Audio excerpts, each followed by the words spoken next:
I was staying at my friend's place for the weekend. She was away on a trip with her family, but she had a small cat that was afraid of thunderstorms, and this weekend we were supposed to get a really bad storm. Her cat was very independent though, usually just sitting alone in whichever room she felt like. It started storming the day before my friend left, and it continued throughout the whole weekend. This was on Saturday. I had spent the night there with no issues at all. Her cat, Molly, did fine with the storm. That morning, I enjoyed relaxing on her comfy couch and reading. I always loved staying at my friend's place because it was out in the woods. It felt so isolated and peaceful. Midway through the day, though, a call came in on the home phone. This was back when those were a common thing. I checked in case it was her trying to reach me, but it said unknown number, so I didn't answer. But a few minutes later, a call came through again. It said the same thing, unknown number. It rang out, but this time a voice came through on the answering machine. It was a quiet, male voice. They just said one word, my friend's name, as if asking if she could hear him. He then hung up after a couple seconds of silence. I didn't know if this was someone she was talking to, or like a family member or something, so I just texted her to let her know that someone called the home phone. I did find it strange that it came up as an unknown caller though. Over the next 3 hours, 2 more calls came in from that same number, but no more voice messages. My friend never responded either. I guess they were pretty busy. I didn't worry myself about it though. I figured it was nothing. I made food and really spent the rest of the day not doing much of anything.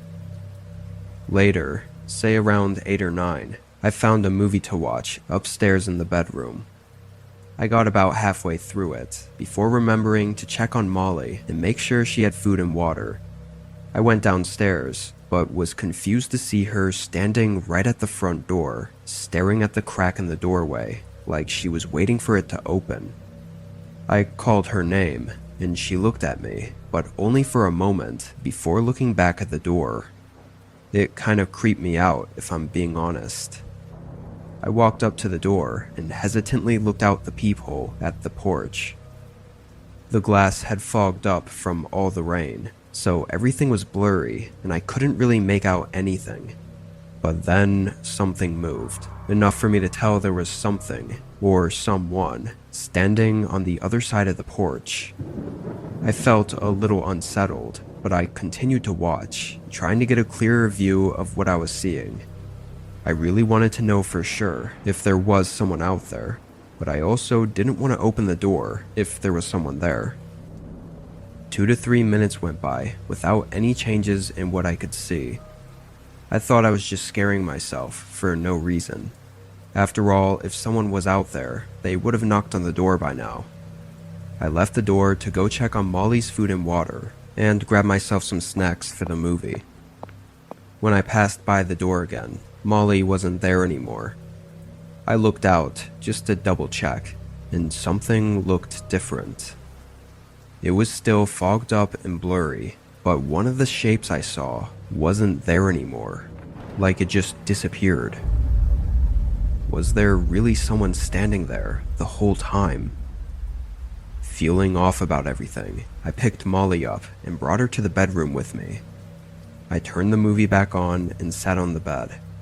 The whole time the movie was playing, I couldn't shake a really unsettling feeling I had. 30 minutes went by, when suddenly Molly jumped off the bed and walked up to the bedroom door. She didn't scratch at it, or look back at me like she wanted to go out. She just stared at the crack in the doorway, exactly the same as she did at the front door, like someone was out there. My heart immediately started racing. I called her name in a shaky voice, but her focus was locked on the door. I got up from the bed and quietly walked over, then leaned my ear against the door.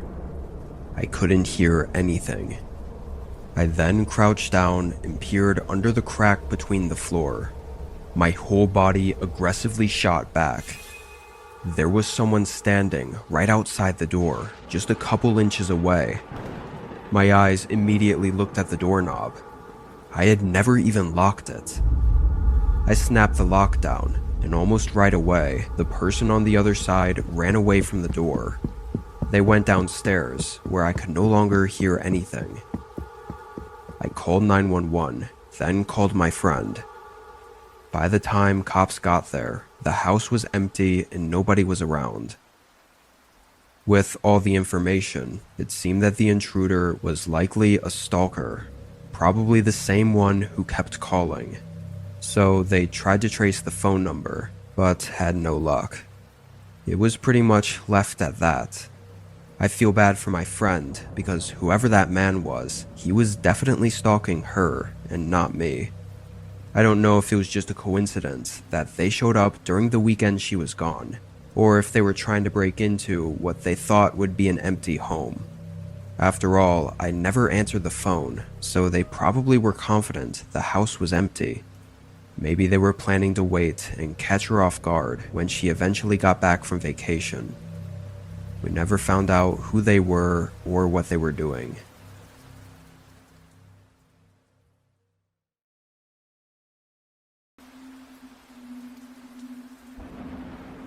This was in mid-November of last year. I had just gotten laid off due to budget cutting at the office.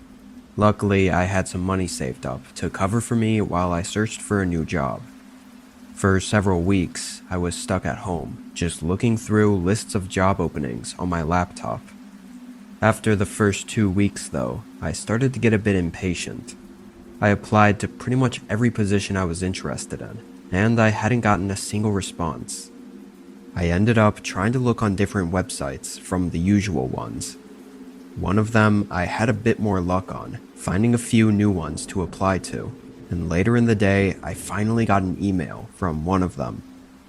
The manager introduced himself as Zach, and in the email he said his schedule was pretty packed, but he wanted to get an interview with me that night if possible. I wasn't fully prepared, nor did I feel comfortable enough to ask why it had to be tonight, but I definitely didn't want to let this slip by without trying. I thought showing up on short notice would be a good way to show my commitment. The job was just some regular sales job from the looks of it, but the pay was worth it. I agreed to the interview, and Zach sent me the address and said to be there at 7:30.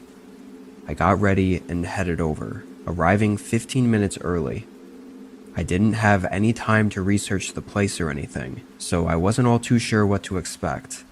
The place it had me pull into was the parking lot of a small building. It wasn't obvious from the outside what the building was for. It only had an address number on it. I mean, I assumed it was just an office, because it was a sales job, but it was hard to say because all the lights were off. The parking lot was also empty. Something felt wrong. I checked the address again and looked it up, and it came back to the same spot. The building had no name on Google either. I called the phone number attached to the email that Zach sent me. He didn't pick up. I called a couple more times and still got no answer. I waited until 15 minutes past the scheduled time, then decided to leave. Dark, empty building with nobody in the parking lot, and getting no reply from the interviewer. The whole thing felt sketchy, and in hindsight, I should have been more aware to the possibility. I drove home. I was upset about the waste of time, but overall, I just wanted to move past it. I told myself I'd stick with the regular job search websites and would continue the search in the morning. I wasn't sure if Zach gave me the wrong address on accident, or what really happened, but I didn't waste more of my time thinking about it. I grabbed a beer from the fridge and sat on the couch, cracking it open and turning on the TV. With no job, I had no bedtime, so I pretty much just chilled on the couch until I felt sleepy.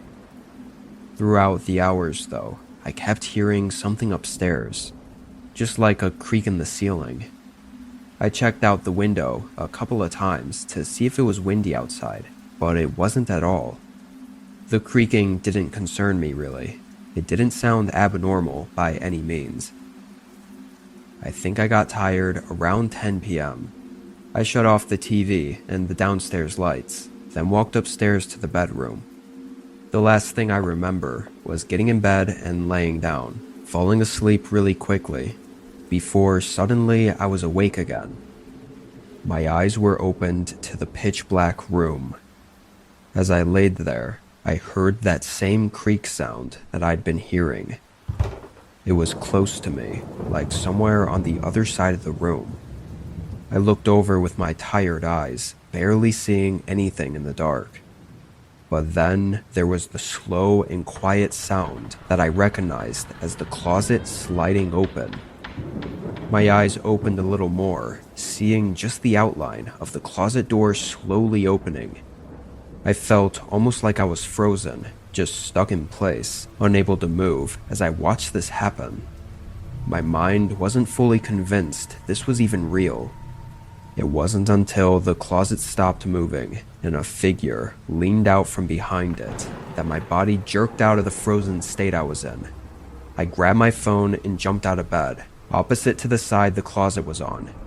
The figure didn't move though. They just stood still and stared at me, almost like they were hoping I somehow didn't see them. Standing up though, and with my eyes adjusted, I was 100% sure what I was seeing was real. I ran out of the room and left my house as I spoke to a 911 operator. It was probably dumb of me, but I stood in my front yard and watched through my front door at the staircase. I didn't want whoever was in there to leave without getting caught. Obviously, they could have been dangerous and armed, so it wasn't the smartest decision. A few minutes later, 2 cops showed up. I never saw anyone come down the stairs, so I told them where I last saw the guy. They went in and found him still hiding in the closet.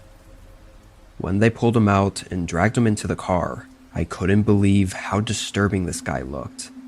Oily, long and messy hair, disgusting clothes, and these wide, unfriendly eyes.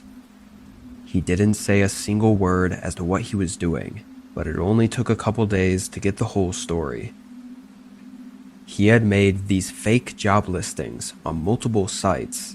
There were actually hundreds of fake listings he made, all for different types of jobs. Disturbingly, he had all my info from the resume I sent in, and he knew exactly when I'd leave my house for the interview, so he broke in while I was gone. That whole night, he was in my home with me, and just a couple feet away while I was sleeping. However, we still never got an answer as to what he was planning to do. Without him outright saying it, there's no way for me to ever know what was going to happen that night.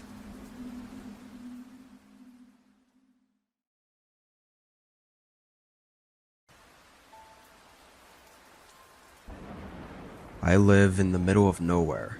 It's flat, barren farmland for miles in all directions. There's a main highway that's not too far from me, but that's about the only paved road around here. Everything else is dirt, or if you're lucky, gravel. Nearest town is 20 minutes away, and it isn't really much of a town. Anyway, I'm 44 and retired, so I spend most of my days at home. This was a regular, ordinary day for me. It was raining, which it had been for the last week, and I was inside going about my routine. Around noon, I decided to head out to my front porch to have a smoke and enjoy the falling rain. I don't know how long I sat out there for, probably an hour, when I noticed someone coming down the far dirt road that led up to my house. Again, it was flat land, so I could see pretty far, although the rain made it a bit more difficult.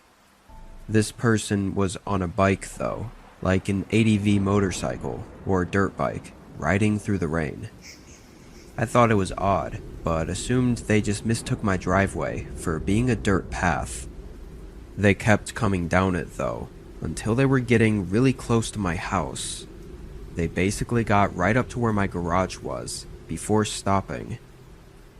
The man looked older, but was wearing a full-face helmet, and he was sitting on the driveway looking at my house until he noticed me. He watched me for a moment, then turned around and rode back the way he came. That was probably one of the strangest encounters I'd ever had on my property. Nobody ever comes down here, because they shouldn't. I had to assume it was just a mistake. I stayed out for a while longer, then the rain and wind started picking up, so I went back inside. I had almost entirely forgotten about the unforeseen visit earlier.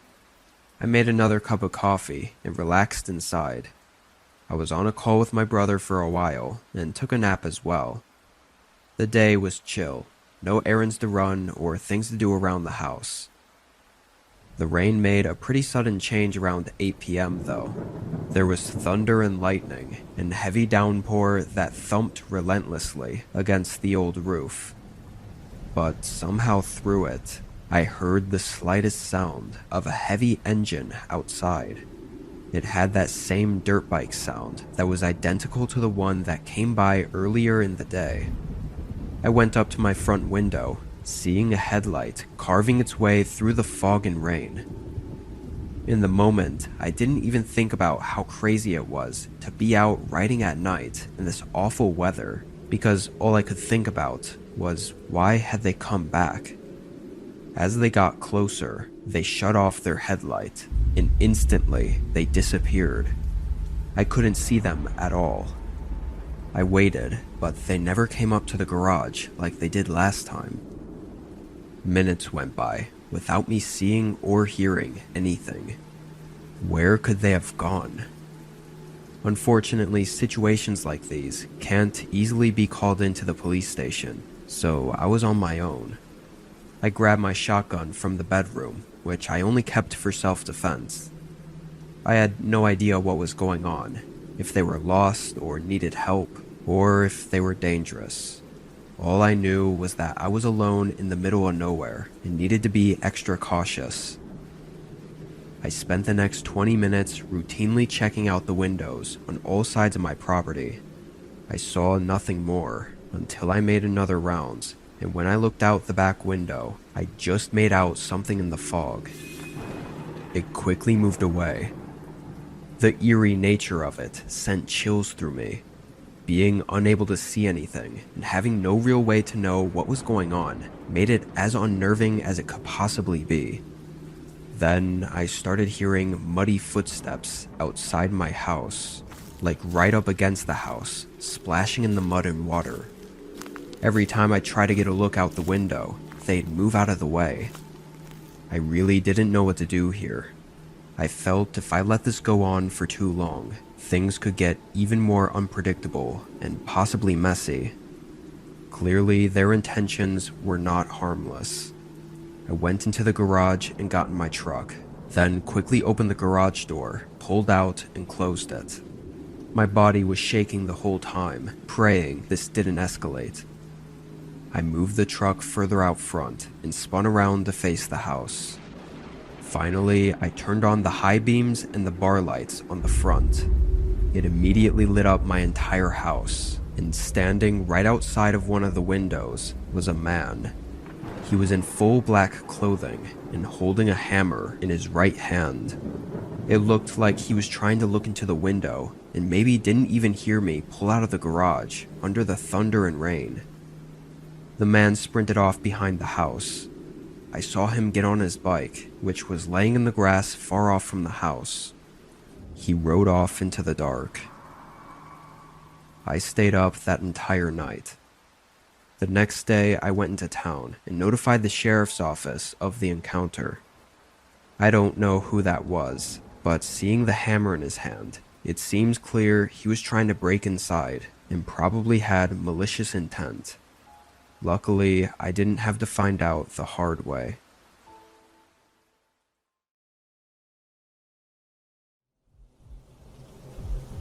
My family has houses both in Mexico and Texas, so I alternate between the USA and Mexico very frequently. On normal weeks, I just cross the border from Mexico to Texas to go to school, and then I come back to Mexico. I spend most of my time in Mexico, so naturally, I'm quite used to the cartel presence. I'm used to calling off nights out with friends due to cartel-related shootings and stuff like that. It just no longer surprises me. It wasn't until recently that I had an actual face-to-face encounter with the cartel. My ex-girlfriend lives in Mexico, in a gated neighborhood on the wealthier side of the city. Naturally, I used to frequent her house when we were still together. One night, her parents left her and her little brother alone until the next day, so she invited me over, and we got pretty hammered. Around 2 a.m. we went out for a walk because we wanted to smoke some weed. Weed from Texas. We sat at the bleachers of a basketball court within our neighborhood that was behind a very, very beautiful house, with expensive cars parked outside. I asked her, "What do they do?"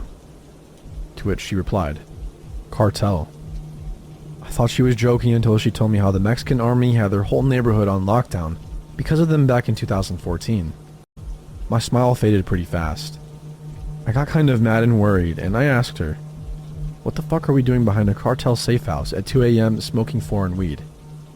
This all happened quickly, and after 5 minutes of being there, a tall white pickup truck parked in front of the court. I immediately knew this wasn't good news and kept telling her we should leave. She told me to calm down, that it was probably just some kids making out in a truck.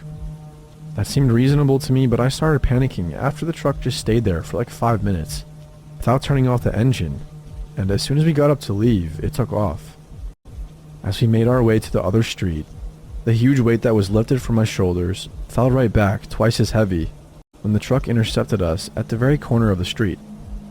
She ran into a house that was still in construction, and she tried to pull me with her, but I didn't budge because something I've learned from my dad, being a cop, is you never run if you have nothing to hide. She had the weed and I didn't, so I just stood there for a bit until the window of the driver's side went down, and a man signaled me to get closer, and I did. As I walked up, the first thing I saw was both of the men in there were armed, and this made my stomach drop. The passenger looked completely out of mind. Like, he genuinely looked unhinged. His pupils were fucking huge, and he was clearly tripping on something. On the other hand, the driver looked like a pretty normal guy.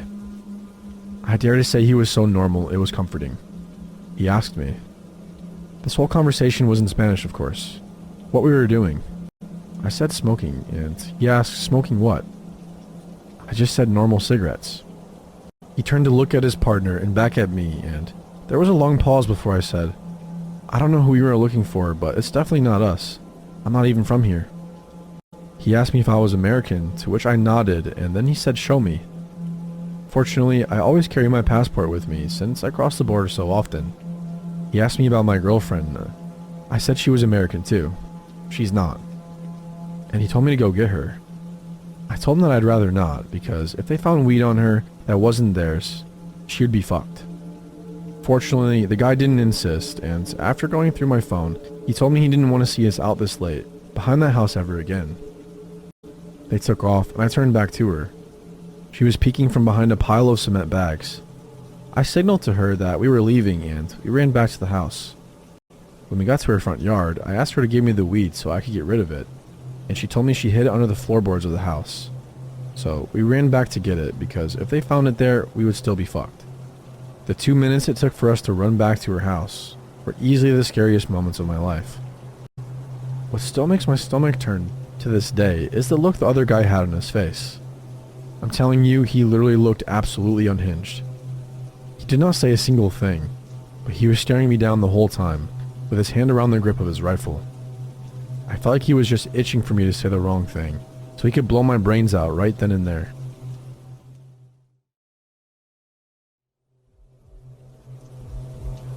This happened 5 years ago, when I, 20 female, was 15. My great aunt's health at the time was failing, and she could no longer care for herself, so my family decided that she was better off at a nursing home, due to her being an extreme hoarder. I don't want to shit on my family in any way, but this is important for the story. Her house sat abandoned. My father and I were the only ones that checked up on the house from time to time. It started off small when we noted minor stuff being moved around or drawers being looked through. Around that time, we didn't think much of it, since another person close to my great aunt also had a key to the house. We thought maybe he wanted to get some of his stuff, since he used to live with her for some time. After a while, probably a month later, things got stranger. We used to roam the house more to rescue some things in it and just look through everything. Maybe after a week of doing so and feeling watched every time we were there, More stuff would be moved around and misplaced, so we would notice it immediately. Like stuffed animals that used to sit on a shelf, now neatly sitting above one another on the staircase step by step. Dirty footprints and more drawers ripped open and the stuff inside spilled everywhere. We got very suspicious of the situation and investigated more. We had late night drives passing the house just to check if we ever caught a flashlight or any sign of someone being inside the house every night. At that time, I started telling my friends about the situation, and as the stupid kids we were back then, we thought it would be a good adventure for us to just stay there for a night and play security with the mission to finally catch this person that seemed almost like a ghost to us. Another piece of information that's important is that there was actually no way inside the house. No window open, all the doors locked, and we and this other guy were the only ones with the key. Anyways, back to the day we stayed there. I and 3 of my friends just settled into the kitchen, not noticing anything out of the ordinary yet, except for the normal stuff that had been going on. So we assumed that they weren't around yet. We ordered pizza and we just talked for a while, just waiting for something to happen. After a while, we decided that we would go for a walk with my 2 dogs that I had with me. I made sure to definitely close and lock the door behind me. When we returned after 15 minutes, a single lamp in the last corner of the living room was turned on. Keep in mind, the whole living room was filled with trash, so they had to climb over everything to just turn this lamp on. That's when we knew the person had to be in the house now. We decided to go into the kitchen and keep a low profile, just to see what would happen. After a while, one of my friends, let's call her Jane, chickened out and wanted to go home, so we let her. Just 5 minutes after Jane closed the front door behind her, we heard someone walking down the wooden stairs, obviously thinking we all left the house. We were so caught up listening to the creaking of the steps that we only realized what was actually happening when one of my dogs started barking and the footsteps immediately stopped. There was only one wall separating us from whoever just came walking down the stairs. And when we finally realized that, we all got so scared and ran out of the house as fast as possible. There was a door separating the staircase from the hallway that we luckily locked as soon as we came back from the walk, so we probably locked them up there. When we finally all sat outside the house, we just decided that it's probably best if we just called the police and let them handle the situation. As we waited, basically all holding our breaths in the aftershock of the situation, we suddenly heard someone, a male voice, talking quietly, probably on the phone. That's when we noticed that a window was slightly open on the second story of the house. He must have opened it at one point because, like I said, no windows were ever opened. I couldn't really make anything out that was being said, only something along the lines of, "Been caught." After 30 long minutes of sitting there, the police finally arrived and went inside. They looked through everything but found nothing. He for sure had enough time to simply hide somewhere. There was a room completely filled with cardboard boxes that reached under the roof. That's when things got extreme. It was like he was playing mind games with us. He left notes everywhere in the house for us to find, with weird drawn smiley faces and flowers saying, "Catch me."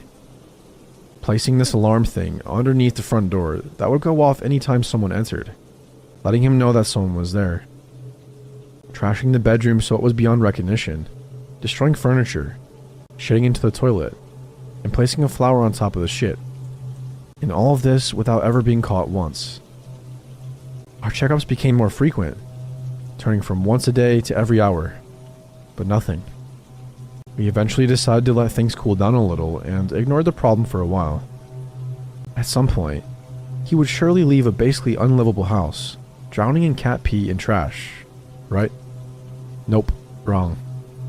Probably 4 months after we didn't put much interest into him or the house, one of my friends saw some figures standing at the window behind the curtain, just staring outside. And we were just like, great, here we go again. And suddenly the interest was back. One day, we all decided to turn up at the house. There were 7 of us, and we were just ready to search that damn house from head to toe. Just finding the place that the guy was hiding at and where he was leaving and entering the house. Still, everything was locked. When we first got back inside, there was leftover and rotten food in the kitchen, and a surprise for us in the living room, where he shit on a cardboard box, just like a fucking dog. We decided to separate. 4 of us went inside the living area. One of my friends stayed outside, and a friend, let's call him Carl, and I went into the stable area of the house, because that part had a hole in the wall that connected the place the hay was kept to the attic, but we were never able to figure out exactly where that hole in the attic was. Carl was throwing little stones at the hole that seemed to be covered with something, like cardboard from the other side, just so our friends would be able to hear the sound from inside to find the entrance. All of a sudden, it knocked back. We actually saw the cardboard bending from someone hitting on it, and I yelled down to my friend outside if they were finally able to find that damn entrance. And all I got back from her was, "No, everyone is downstairs." Just kind of shocked, Carl and I quickly made our way out of the stable, and to the others, saying if we go to the attic now, we got him, since there would be no way he could escape that quickly, and he would have had to pass us on the stairs. We all ran upstairs, but again, nothing. Just nothing at all. After this, we just decided that we would give up and not go there again. We also realized that it might be too dangerous. He never seriously did anything to us, except for creeping us out, but we were wondering what he would do if we seriously caught him and stood in front of him. Our parents were also not really happy with us doing any of this, so again, months passed without anything. Only sometimes driving by and seeing a faint light inside, until the house was finally put back on the market to be sold. Today, it has been completely emptied out and is now being renovated. It's early November, cold, rainy, and around midnight. My fiance and I like to take spontaneous late night drives. We typically start out on one of the main roads within our city and keep following it until we hit the next town. Sometimes our drives last for hours. The layout of my county and surrounding counties is a little bizarre. All of the cities and towns are isolated by large spreads of woods and country. I live in a relatively large college town, but a half-hour drive in one direction can land you stranded in a jagged, unmarked gravel road in the middle of nowhere, or in small weird villages that no one really knows about. It's actually pretty exciting, and that's why we do it so much. So it's around midnight. We're nearly lost. Willa, my fiance, is poking around on my phone, trying to figure out what road we're on. We're on a mud path in a part of the country framed by small towns that we've never heard of. There are no other cars on the roads. It's rainy and misty, and the headlights on my car aren't doing a damn thing. There are strands of trees and brush on either side of the road. We're heading north. She tells me that she thinks we're going to cross 200th Street West, which runs into Rye Road, which is a straight shot to an area that we kind of know. We make our way down the mud road for about a half hour and we never hit it. We've always had fun on these sorts of drives. It's the first time we've ever really been on edge. Willa says we should have found 200th Street West already and asks me if she thinks that we passed it without noticing. I ask nervously if we should turn around, but she doesn't think we can without backing up into a tree or a ditch. I'm driving a Mazda and it has an awfully wide turn. She's biting her nails while scrolling around on Google Maps. 10 minutes pass and we finally see a little black road snaking up a hill, branching off of the road we're on. I hurriedly turned onto it. It's very narrow and twigs and branches are raking the doors and windows of the car. When we complete the climb up the little road, we find ourselves in a wide paved clearing with a house at the back of it, tucked into the thick woods. Willa doesn't miss a beat and starts hissing for me to turn around. Our headlights illuminate the whole property, which is in major disrepair. No lights, windows shattered, siding and shingles shredded. The yard is littered with scraps and trash. Barrels, car parts, tools, and hundreds of glass bottles. Branches, slabs of concrete, and rocks. And there was a nasty old Chevy pickup. It looks like the house is sitting on top of it all. Every inch of the property is entangled in nets of ivy and weeds. Willa points out little moving shadows and glowing spots around the yard. There are dozens of cats around and they're all looking at us with their eyes glimmering from the headlights. I almost pissed myself when a walnut-sized rock darts out of the bush and pops against the windshield. It completely fractures the glass. Willa screams and grabs my arm and she's whimpering, Denny, what the hell was that? What was that? Oh my god, what just happened?" The rain is pouring in black streams down the trees, over the house and across the pavement. All of the blood runs from my face. After a few seconds, a man stumbles out from the bushes and weeds and he's carrying a shovel. He's swallowed in a big, dirty navy coat and he has a beard. Then a screen door at the house opens and all the cats scatter, A tall, thin, spidery-looking woman crawls out onto the porch. She has long, wild gray hair. She's just up high enough on the porch that the headlights don't reach her eyes. She wipes her unusually dark hands on her skirt. I have no clue what was on her hands, but that's what I remember most about her. Just how dark her hands were. She stares at us.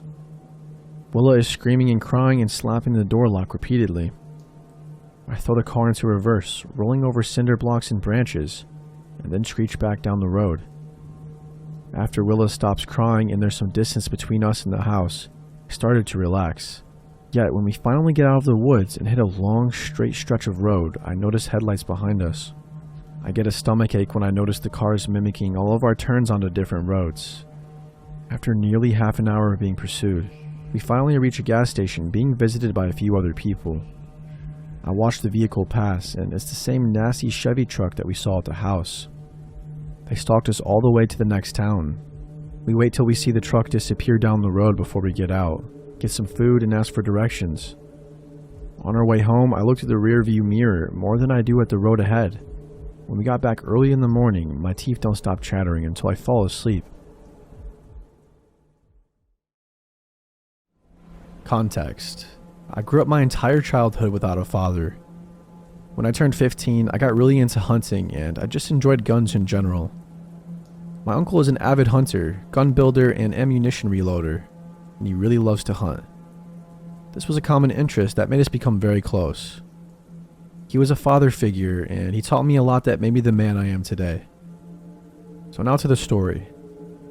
My uncle's father lives in Montana, which allowed us to get resident pricing on big game hunting tags. Once a year, we would head up to his property and hunt for a week. Usually this would go seamlessly, and if we were lucky, we would get the shot we were looking for. Unfortunately, not this year. Just like every year, we headed up to his father's property in northern Montana. That night we headed out to go set up some hunting cameras so that we knew that there were deer in the area, so we would know if it was a good place to hunt or not. It must have been 1 a.m. and we were driving down this 2-lane dirt road, headed into the woods. We were always the only people on the road since it was usually so early in the morning. This particular time we saw headlights approaching from behind us but thought nothing of it. We figured that they must have been doing the same thing as us. After tailing us for some time, the headlights disappeared, which was strange since there were no turns on this particular road. A few seconds go by and all of a sudden we see the truck driving on the shoulder to our right with the lights off. The shoulder was a small hill with brush and a fence fairly close to it. Definitely something that nobody should be driving on. The truck speeds up and gets back on the road, turns its lights back on, and speeds off into the darkness. This set off some red flags for us, but we figured they were just impatient and wanted to get there before us. No big deal, I guess, or so we thought. We drove down the road for a few more miles until we saw taillights stopped in the middle of the road. It was the truck that passed us a few miles back. They had set up traffic cones to completely block off the road, and there was another truck parked on the shoulder. We figured that they must have broken down, so we stopped. I had read an article online earlier this year about people in other countries that would make roadblocks to rob and kill people for their vehicles and belongings. I laughed and started to tell my uncle about this article when 2 men from each truck jumped out of their vehicles and started to approach us. My uncle always kept 2 handguns on shoulder holsters under his arms when we were out doing these kinds of things, and this probably saved our lives. 2 of the men stayed at the tailgate of the truck parked on the road, and the other 2 men came up to his window. At this point, my uncle had his right hand in his jacket with his hand holding his gun. The men were extremely friendly at first and said that the truck on the shoulder had broken down and that they were just helping him out. They asked if my uncle knew anything about cars and if he could come take a look at the problem. My uncle refused, and this made the men angry right away. They both instantly drew pistols, and one of the men rounded the front of the truck towards my window.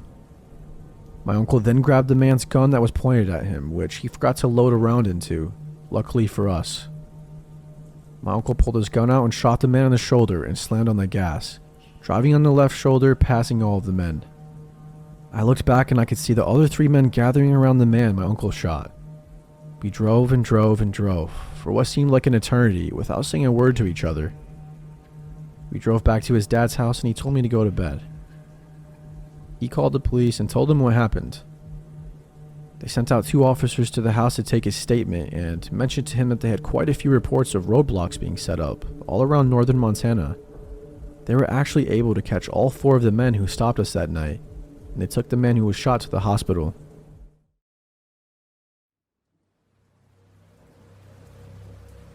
I had this whole day off.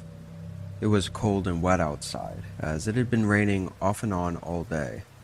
I stayed in and played video games, going about my day as I normally would. Around 5, the rain had picked up, and there was a bit of lightning in the distance. I cooked up some dinner, then decided to watch a horror movie while I had the fitting ambience of the storm outside.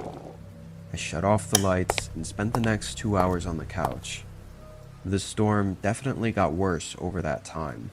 There weren't any outages or anything, but it was just really coming down hard outside, with heavy lightning strikes nearby. It was around 10 o'clock. I wasn't really tired or ready for bed yet, but I got up to stretch my legs and refill my water. When I turned around toward the hallway, I immediately saw something move, like a shadow on the wall. It was quick, just a split second, too short for me to really understand what I saw, or even be sure that what I saw was real.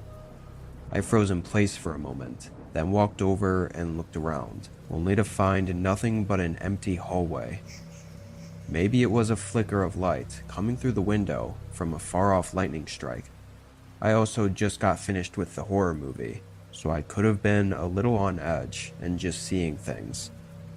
I honestly chalked it up to nothing and forgot about it after less than a minute. I refilled my water and checked on the storm going on outside.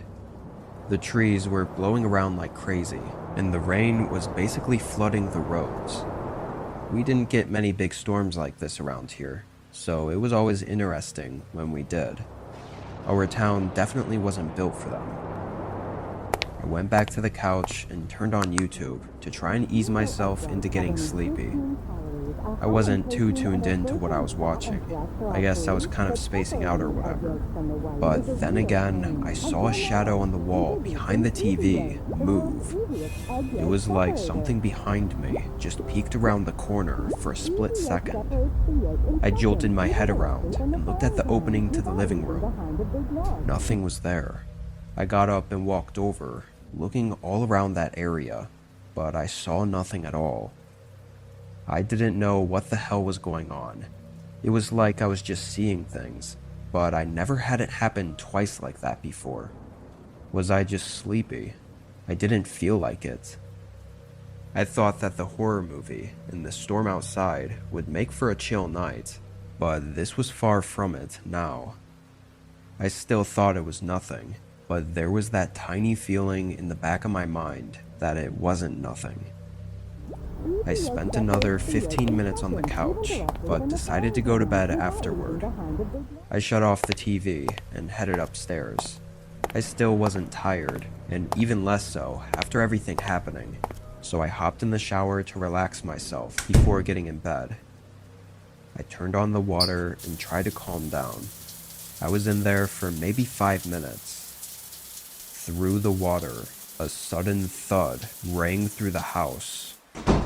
It was violent and loud, vibrating through the floors. My whole body shivered as I shut off the water and quickly got dressed. With the water off, the house was quiet now, not even the slightest sound. I felt like my ears were ringing just from the disturbing silence that followed the thud. I slowly made my way into the hallway and then down the stairs. I walked through the living room and then the kitchen. The back door was barely hanging on from the top hinge, completely open, and splinters of wood covered the floor under it. The 2 other hinges looked like they were ripped out of the wooden doorway. I ran up to my room and called 911, locking myself in the bathroom. That whole time I waited, I thought I was trapped inside my home with someone, but when the cops arrived, we quickly realized that wasn't the case. The door wasn't ripped off the hinges from the outside, it was from the inside. It was like someone angrily left, swinging the door open so hard that it slammed back into the wall and ripped the screws out of the doorway. Whoever it was had been inside my house that whole night. Likely the shadows I saw were them inside my home, probably moving as soon as I looked at them. I have no idea how long they were there for, or what they were doing in my home, watching me for. It's also really strange that they destroyed my door like that, like they were frustrated. I've never slept well in this house since then.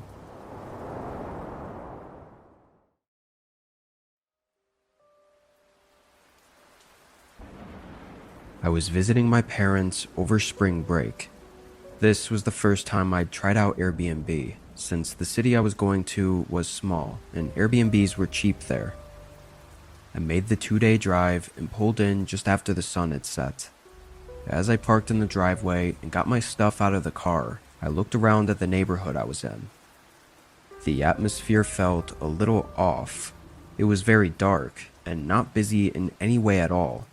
No streetlights on the road and nobody walking around or driving. And the Airbnb home I was at was the only house with lights on. It wasn't even that late, but all the other houses were dark. There were maybe 1 or 2 lights in a couple of houses, and that was it. Maybe things around here were just different. I didn't know. I headed into the house and got my things unpacked. I had no plans for this night, aside from resting from the long drive and just getting comfortable at the rental. I ate some snacks and turned on a movie in the bedroom. A couple hours went by. It was probably around 9 or 10 when I heard something outside of the room. I paused the TV and waited a few seconds. Then I heard it again. It was someone knocking on the front door. I immediately checked my phone, thinking maybe I missed a call from the host, but I had nothing. I got up and went down to the front door. That whole time, they were continuously knocking, so it seemed like they actually needed me for something, and it wasn't just a salesman or whatever. I opened the door. There was a man in his 30s, wearing a black winter hat and a distressed red flannel. He looked confused when he saw me. I said hi. He sort of awkwardly smiled, then went back to a straight face. He mumbled something under his breath as he turned around and walked away. I just stood there in disbelief and watched him walk down to the road. I closed and locked the door. I really had no idea what to think about that. The way he was knocking over and over, only to just not say anything and leave, was weird. Maybe he had the wrong house and was just too awkward to say anything. I went back to the bedroom. The rest of that night was fine, and I got up early in the morning to go out and see my parents. I was out until 6. When I got back to the rental, I was pretty tired again, so I went to the bedroom and just watched TV and chilled for the rest of the night. But around 9 again, there was that same knocking at the front door. This time, I was more worried than confused. I still checked my phone again for any texts or calls, but there wasn't anything. I was a little more cautious, walking up to the door this time. I checked out the peephole first, and it was the same guy. He was wearing the same hat and flannel. This time, I only cracked open the door and asked what he needed. The man's reaction was almost identical to last time, except it was more dramatic, like he really didn't expect to see me again. "Is everything okay? Was there someone you were looking for?" The man looked at me with a straight, hollow face. "No," he said in a monotone voice. He turned and walked away again. I really didn't know what that guy was looking for, or who he thought lived here, but it was getting creepy.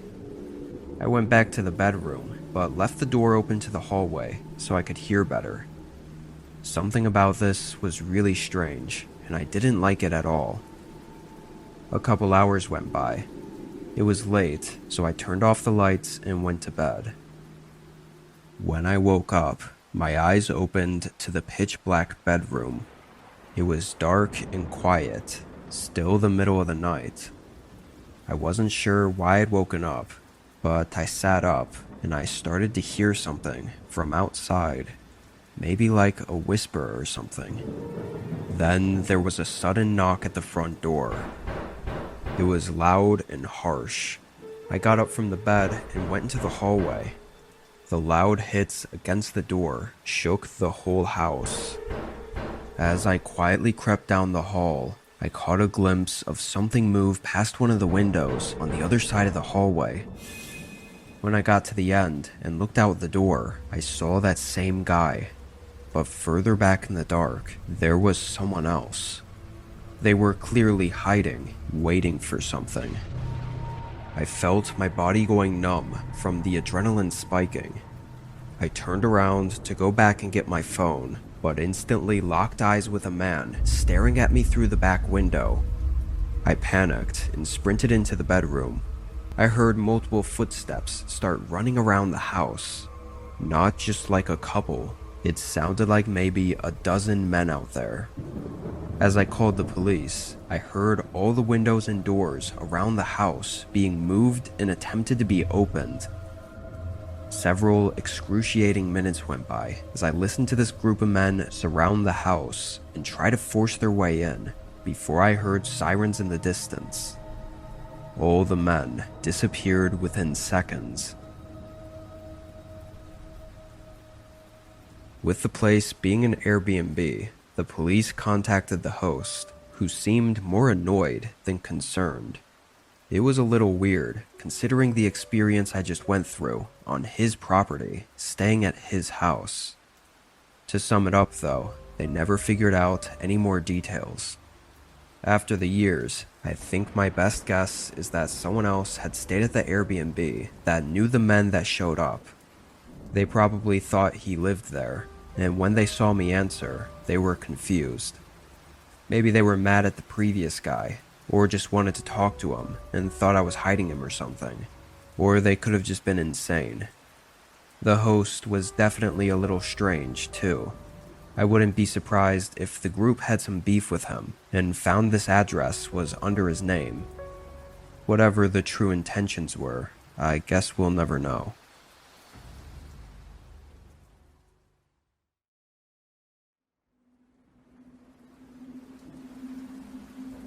This was last winter.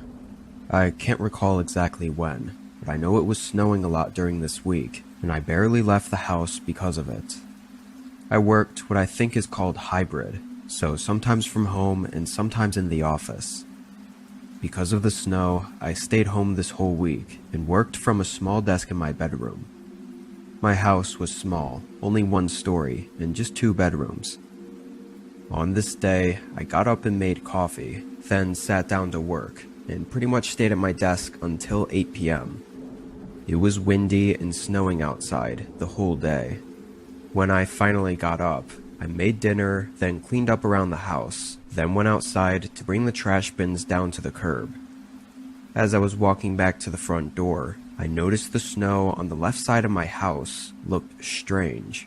Like everywhere else, it was piled up and flat, but over there, something clearly had messed with it. So I walked over to get a closer look, and could quickly recognize that it was a line of shoe prints going through the snow.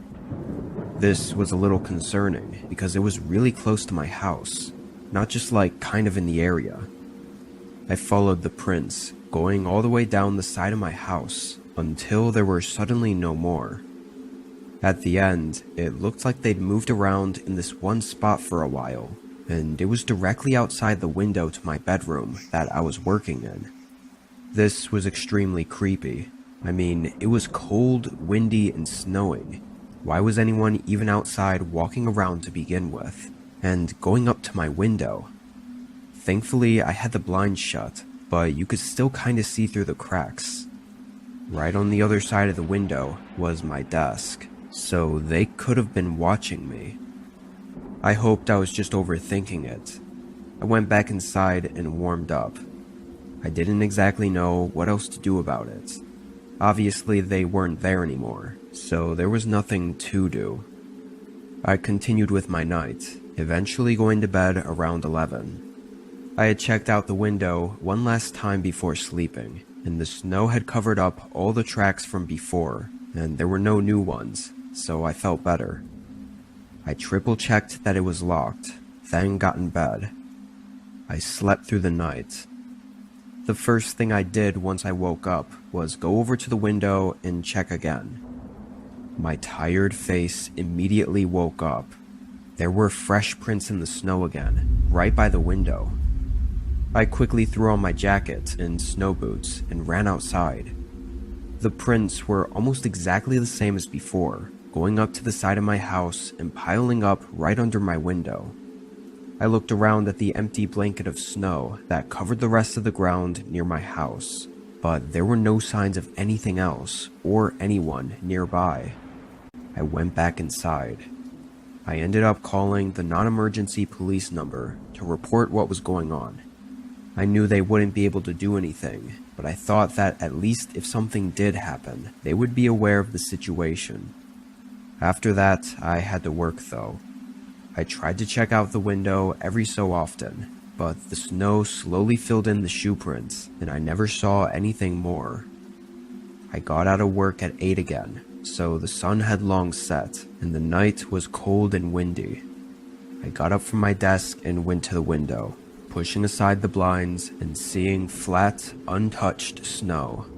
The relief I felt was immense, but my eyes floated down just as I was letting go of the blinds, and my heart nearly stopped. The latch was undone. It wasn't locked anymore. I couldn't believe it. I'd triple-checked it last night and never touched it since. I shakily reached my hand down and grabbed the handle. The window opened with ease. I felt my heart racing. They had to have unlocked it last time they were here, which was in the middle of the night. How did I not hear it? And did they get inside? I backed away and crept into the hallway. My eyes sifted through every inch of the hallway as I slowly made my way to the front door. I got my keys and put my boots on, then ran out to my car. I called the police and stayed in the driveway. I don't think my car could make it out of the snow, even if I wanted to leave. 10 long minutes later, an officer pulled up. He went inside to make sure it was clear. Time seemed to move extremely slow. I waited as the minutes passed. Once it got close to 5 whole minutes, I knew something was wrong. Then he finally came out with a man in handcuffs. Both the officer and the man were covered in blood, clearly having gotten into an altercation. The officer said he was hiding in a hallway closet and jumped him. The man was 45 and just had that creepy, evil look to him. There was no saying what he was trying to do, but clearly he was capable of violence. I don't know what would have happened had that gone on for any longer.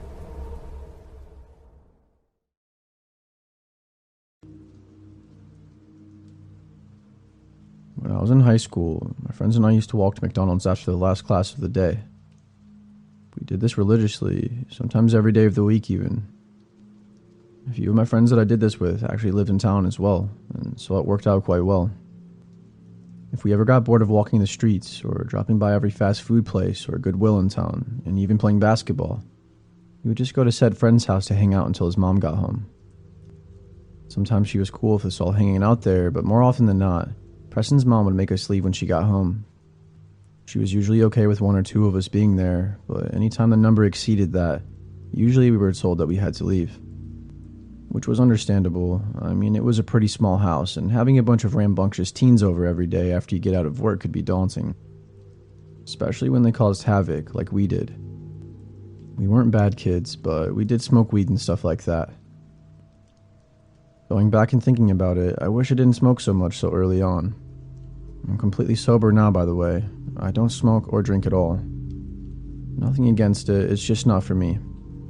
I just wish us kids didn't get high all the time, and instead took our mental and physical health much more serious.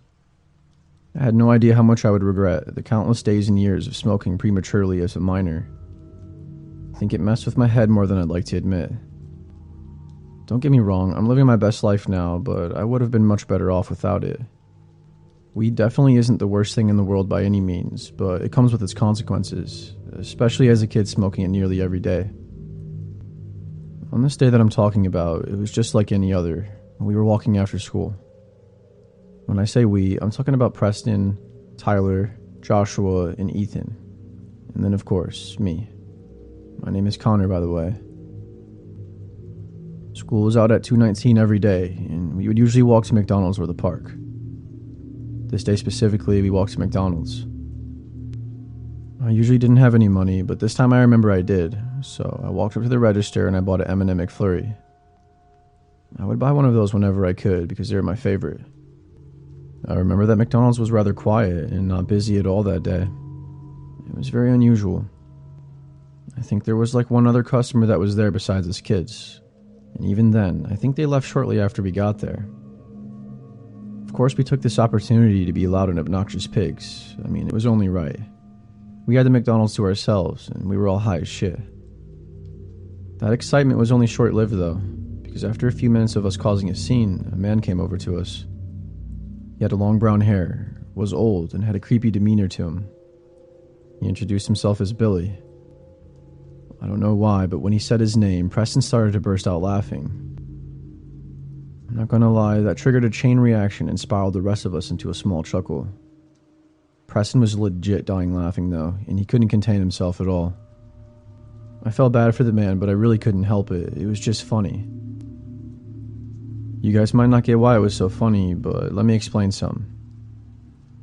This guy kind of looked like an incest hillbilly, so when he said his name and it matched out to be with what he looked like, we died inside laughing. That's when the creepy man stood there and gave Preston this menacing look. I swear I could see Preston sweating in regret out of the corner of my eye without even looking at him. I swore I even heard him gulp when the man tightened up his menacing eyes onto him. It seemed as though Billy was trying to hold back his rage. I mean, it wasn't that serious. We weren't trying to actually make fun of him, but I guess I can understand why he was so upset. Suddenly, things weren't so funny anymore. Yes, we all smoked weed, but we weren't those typical stoner tough kids. We all played sports, and we were preppy, and we didn't have an ounce of Sigma in us at all. What I'm trying to say is, we were not ready for what this man had in store for us. Especially me. I was never the confrontational type.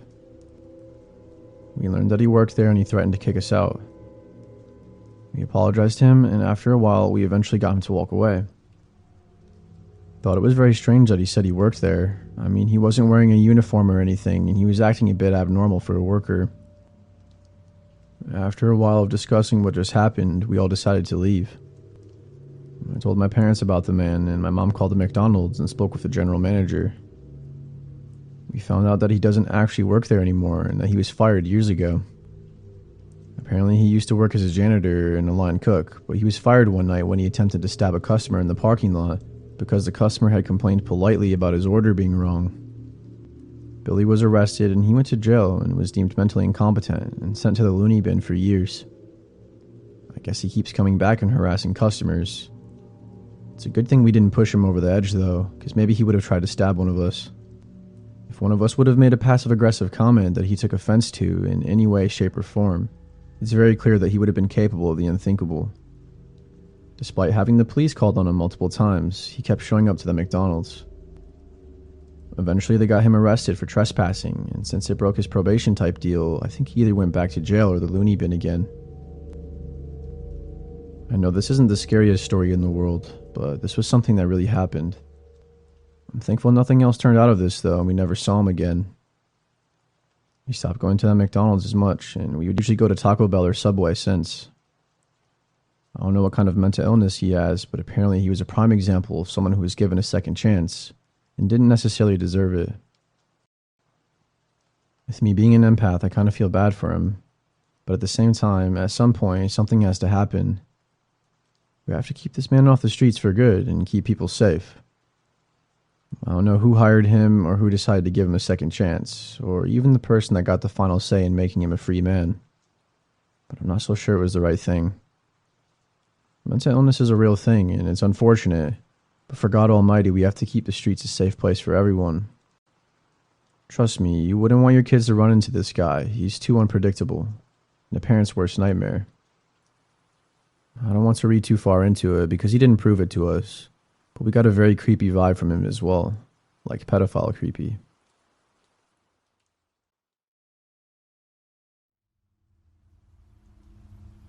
I used to work the drive-thru window at a McDonald's near my house. I hated the job, and even though it was relatively easy and simple, I could not get over the fact of how little pay I was receiving for all the duties I had. When I first started, I made $9 an hour, and after 2 years, they made me a manager, and it bumped me up to $13 an hour, which is a pretty dang good raise. But the amount of responsibility that was added on for that raise to be justifiable simply wasn't worth it for me, and that was partially the reason I ended up quitting. But this incident I'm about to tell you was the real deal breaker for me and why I said adios to that place. I want to say real quick that a job is a job, and I respect anyone for working with what they have and stepping up and doing what they have to do to survive. I'm certainly not going to judge anyone for working at McDonald's, but it simply wasn't worth my time and energy anymore, especially considering I was able to get a much better job that I'm actually excited to go to every morning when I wake up. Our McDonald's was a 24/7 location at the time, and this was all before COVID. There was this one guy that came through the drive-thru practically every night around the same time, and he would hit on me every single time. He would call me pretty, ask for my number, the traditional man move. No matter how many times I told him I wasn't interested, he persisted. I gotta give it to him though. As uncomfortable as he made me, his persistence was insane. It was unmatched with anything that I'd ever seen in my life. I mean it. Every single day for months he did this. Eventually one day though, I was having a particularly bad work week and having a really horrible night on top of it. So I kinda snapped on him when he asked me out for the millionth time. "You fucking creep, get the hell out of here and don't come back or I'll have you trespass and you'll be arrested for harassment." I gave him his food and gave him a conniving smile. I thought he would get the memo after that. But I should have known better with how persistent he was, that he was a walking red flag and most likely insane. I kind of had an instant regret moment because I don't like to act like that, and normally I wouldn't. I know it's not ladylike to yell, so I was embarrassed. I try to be competent and not emotional when unnecessary, but something got a hold of me that night and I couldn't keep it in any longer. The guy drove off and I thought that was going to be the end of it. Unfortunately, that was nowhere near the end. Because within a matter of a few minutes, he was right in front of my face. I mean, literally, he walked inside, and he even came to the kitchen area I was standing. Keep in mind, this was at 11 o'clock at night, and there were only 2 other workers there. One of which was this nerdy guy who would not be able to protect me at all. He was tiny, skinny, and had not a single mean bone in his body. He was a very skittish young man. And lastly, the other person that was there was this younger girl. I forget her name, but it's irrelevant. She was only 16 and she wasn't supposed to be there in the first place. The general manager would make her stay late to help her because we were really short-staffed. She obviously wasn't much help to me either. Hell, they were probably both just as scared as I was, if not even more. The restaurant part of the McDonald's I worked at closed at 8 p.m., so whoever left last didn't lock the door like they were supposed to at 8 p.m. Which was Dylan, I'm pretty sure. He was another manager, and that was a part of his job to do. He must have forgotten to lock it.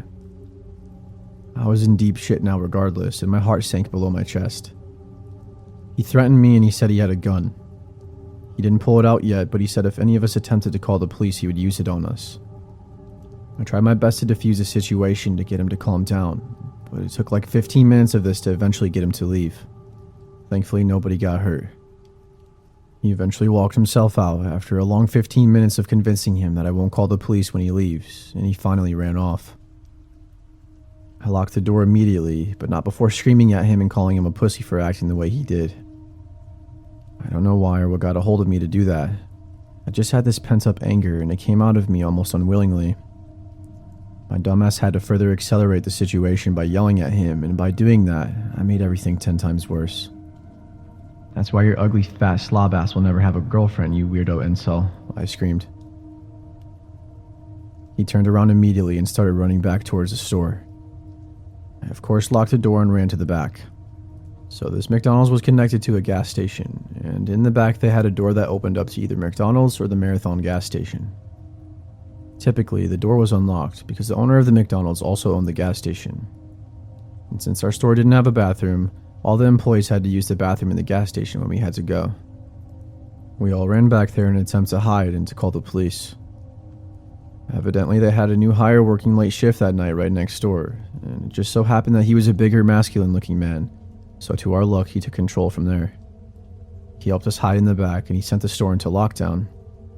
We escaped through a secret hidden door in the corner of the store, and I was able to run off and get in my car and speed off. Despite everyone telling me not to, I just felt like I had to run. Luckily, my car was in the back corner of the lot, which was the complete opposite side of which this guy was on. Everyone else stayed, and eventually the intruder also ran off. The guy's name is Gregory something. I don't remember his last name, but he had a warrant out for his arrest and was eventually caught a few months later, and never once returned to that McDonald's.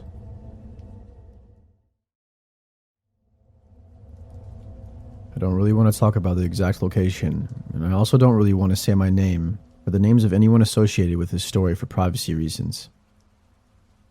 I would like to be anonymous, and hopefully it stays that way. What I will say was this took place at a McDonald's in a bigger city. I was with my friend who I'm going to call Jessica for the sake of this story. She was my best friend all throughout high school. We were really close and always had each other's backs on everything, especially when it comes to stuff like this. We were having a girls' night out at this little dive bar in town. It was on a Monday night, and I remember there weren't many people there. We had both just taken time off of work, and we were planning on hanging out all week for a little getaway, if you will. I would say around 7:30 we left the bar, as we had already been there a few hours and probably had a few too many to drink. I realized when I stood up that it was probably not the best idea for me to drive, so Jessica offered to take me home. We came to the conclusion that we were hungry though, so we agreed to get McDonald's. It was quick and easy, so that's what we did. We actually ended up walking there rather than driving because it was just down the street and it was going to be fun to walk anyway. It wouldn't have been smart to drive such a short distance, when in reality it was already iffy as to if we should have been driving in the first place. I'm huge on not drinking and driving. Everyone swears it the same way. But I've lost 2 close family members from drunk drivers, so I've always swore to myself after that I would never partake in it no matter what. I wasn't really sure if Jessica was good to drive, but I trusted her because she knew how I felt about it. Anyways, we got to the McDonald's and we were worried the lobby was going to be closed, but we still took the risk of walking, and thankfully it wasn't. But when we got there, it was rather dark. The sun was finally setting, and what little light we had left was fading away by the second. There was a man sitting outside. He looked to be homeless or stressed out, or maybe both. He was sitting in the front outside by the glass window, not even in a seat. He was sort of just laying there on the ground. But he perked right up when he heard us, and he walked up to us, and he asked if he could ask us a question. He asked for $20, and I told him I didn't have the money, and that I needed it for McDonald's. He walked in, and we got our food, and I ate like half of it. I only ate what my stomach could handle. Instead of throwing out my fries that I barely touched, I handed them off to the man that was outside. He seemed grateful, but he tried once more. "Hey, what about $15? Please, I'm really starving. I would truly appreciate it more than you know," he said. Jessica ended up buying the food for me, so I still had a $10 bill that I figured was better off with him. So I gave it to him with a smile and I started walking away. "Are you kidding me, bitch?" he said. I turned around in disbelief at what I just heard. He was pissed off because I only gave him $10 when he asked for 15. I explained to him that it was all I had and how he should be grateful. I actually then demanded that he give me my money back, which probably wasn't such a great idea and not really worth the hassle, but I was just so pissed off in the moment.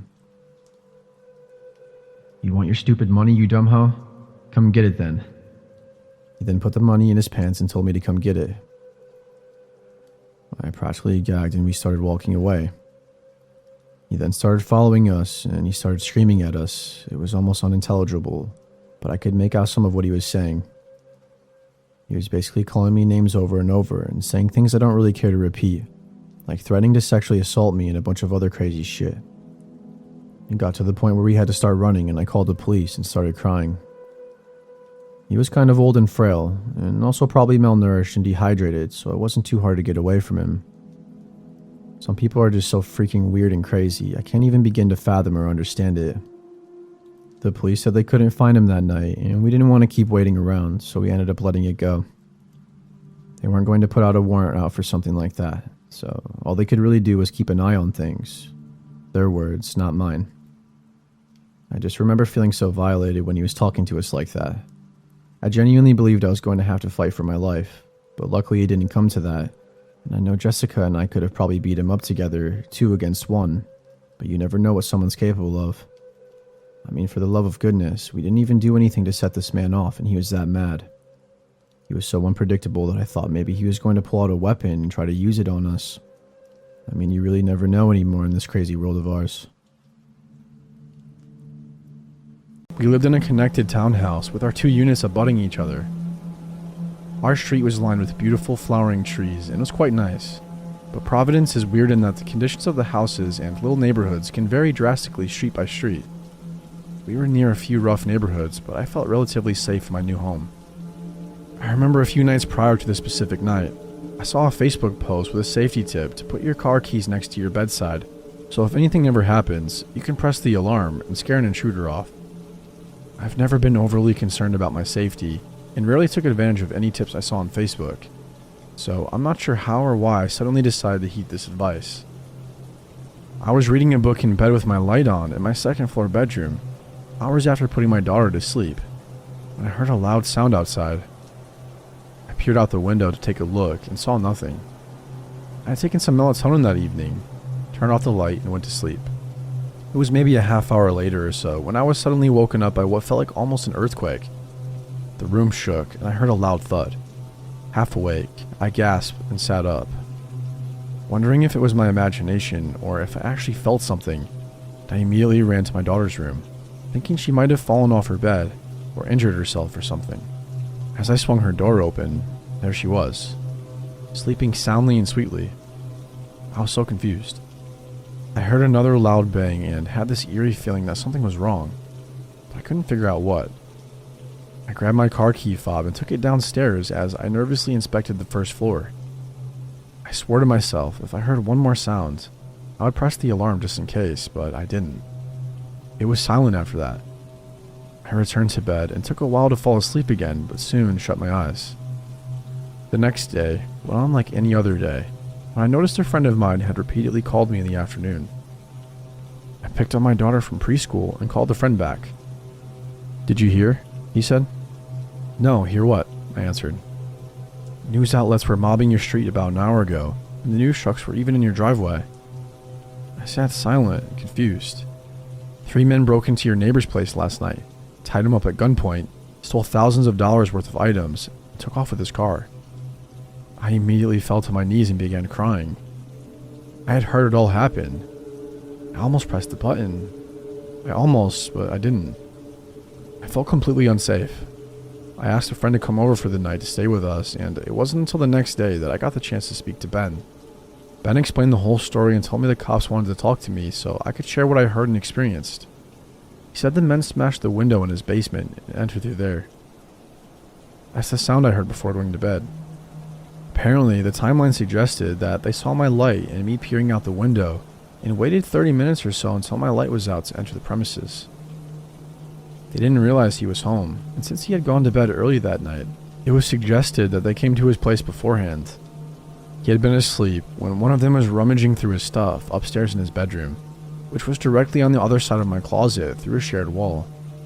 The sounds and shakes that I heard and felt were apparently the intruder knocking him down to the ground, after realizing Ben was there and cupping his mouth to tell him that if he made another sound, they would kill him. This is why I never heard another sound as I was investigating thereafter. After they tied him up, he remained tied up for over 12 hours and eventually broke free before calling the police. I cried again and apologized profusely to Ben and explained what I had heard.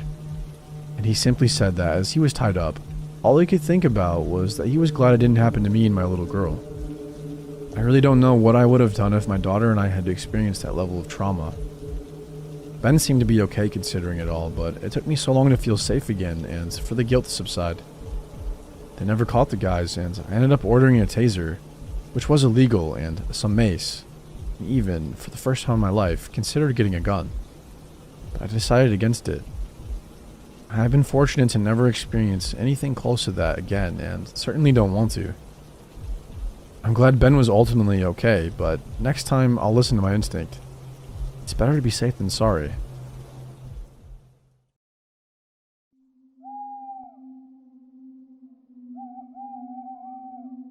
It was 2016. I lived with my two best friends, who I'll call Jason and Andrew for privacy. We were all roommates in an apartment in the city while we finished up our last year of college. Because we were all in school and had jobs, we didn't often have a lot of free time. When we did though, our usual activity that we all enjoyed was hiking, or I guess just exploring in general. Sometimes we'd go on trails, or just drive to a random town we hadn't been to before and walk around. This week, we all had Friday and Saturday off, so we wanted to find something to do on Friday night. Andrew had happened to hear from a friend earlier about this decommissioned factory on the outside of the city. It sounded cool, or interesting at the very least. None of us had done something like this before though, so we were all hesitant, but in the end we said screw it and just decided to check it out. We hopped in Jason's car and drove to the edge of the city. We live in the Midwest, so the city sort of abruptly ends and turns into flat land that goes on as far as you could see. That was basically where this factory was. We didn't know its exact address, if it even still had one, but we found it on Google Maps using the satellite view. We parked a block away at a gas station, then got out and walked the rest. The whole street to get there was empty. No cars or people anywhere. It almost felt like the entire block was abandoned. The factory building was way bigger than any of us were expecting.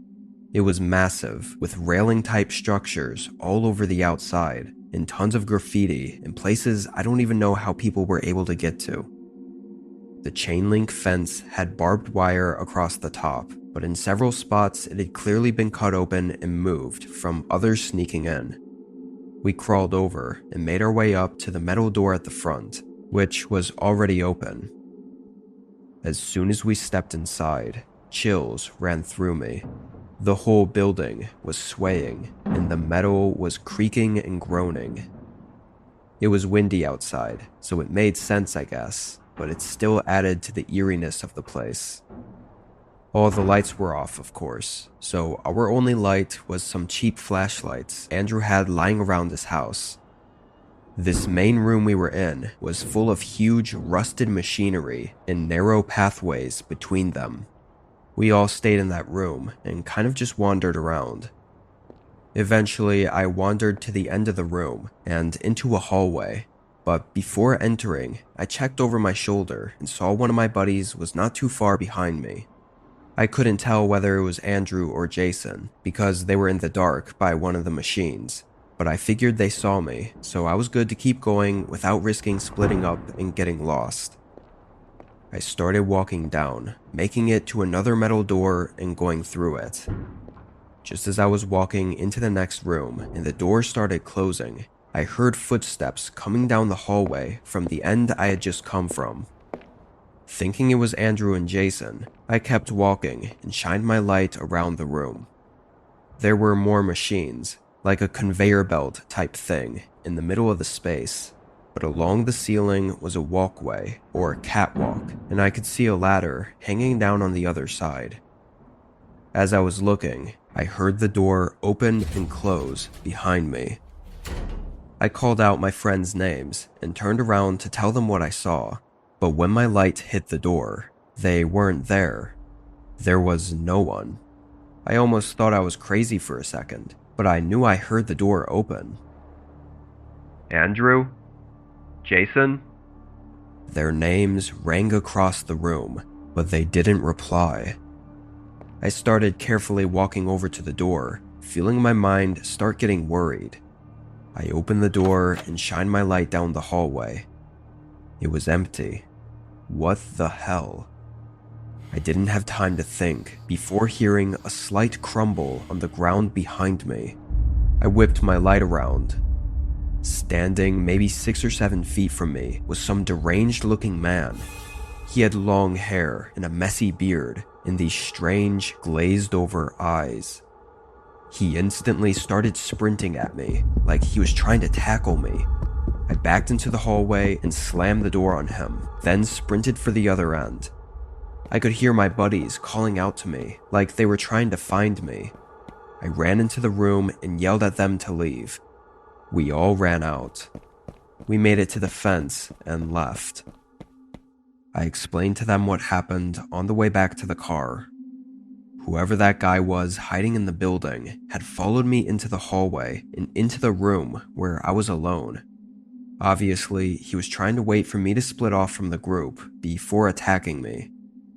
What he really would have done, I'm lucky to have not found out. Since then, we haven't tried anything like that again.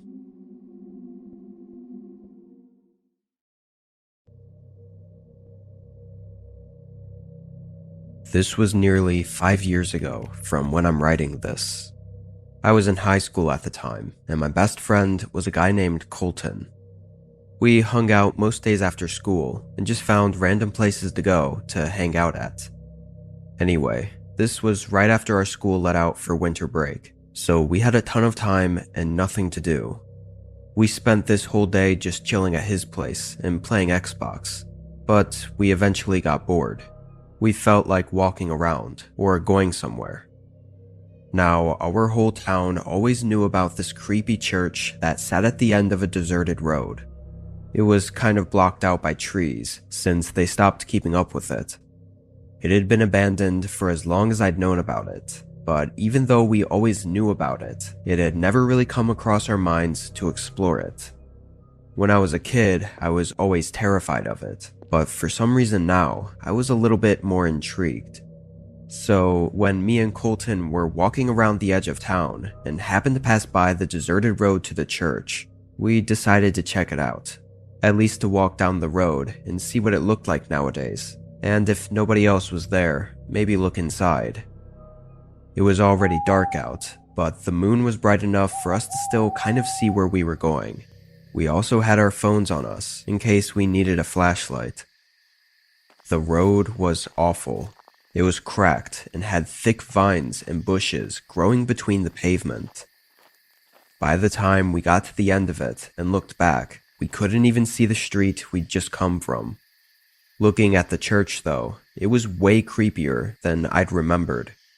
It looked like the forest had engulfed it. Even the fence going around the courtyard was almost unrecognizable because it was drowning in the tall plants that covered it. We made our way through a broken section.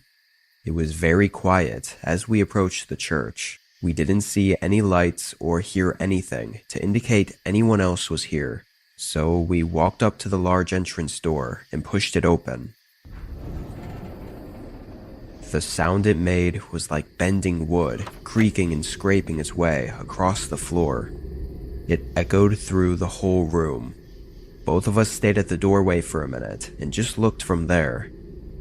What was really odd and also kind of creepy was that the whole room, full of rows of benches, looked almost untouched.